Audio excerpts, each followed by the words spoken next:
Here's one of the simplest ways to improve any lower body exercise that you're doing when you're strength training. And the simple way to do it is ditch the shoes. Because when you have shoes, especially if they have a very thick slab of foam, it makes it much harder to feel the floor and make those micro adjustments throughout the movement. And once the shoes have been removed and we can feel the floor, we can focus on what we should be aiming for, which is the tripod foot. That's when the big toe, the pinky toe, and the heel are all in contact, pressing down into the floor so that you see an active arch. Now, we don't want a super exaggerated arch, and we also don't want a flat foot. So something right in the middle is usually plenty to give you tons of stability. And not only that, when you have that active arch, it lines up your joints naturally. Now, this is assuming that your anatomy is not to the point where you have really flat feet or anything, but assuming that's not you, when you do have that active arch, your ankle, your knee, your hip are all now nice and in line, because if you lose that tripod foot at any point and the arch starts going in,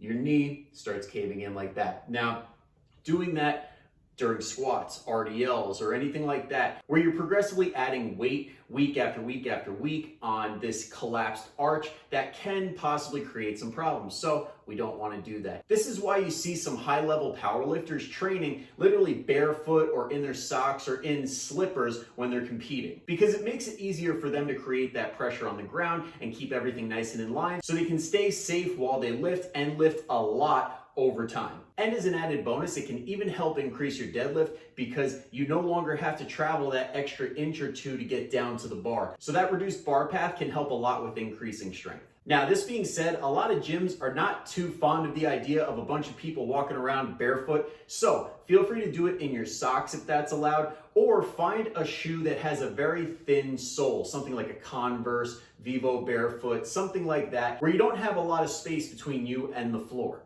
And once you've mastered this, your lifts are gonna feel better, you're probably gonna be a lot safer in the long term, and you're gonna get a whole lot stronger. I hope that this helps. Give it a try and let me know how it works for you.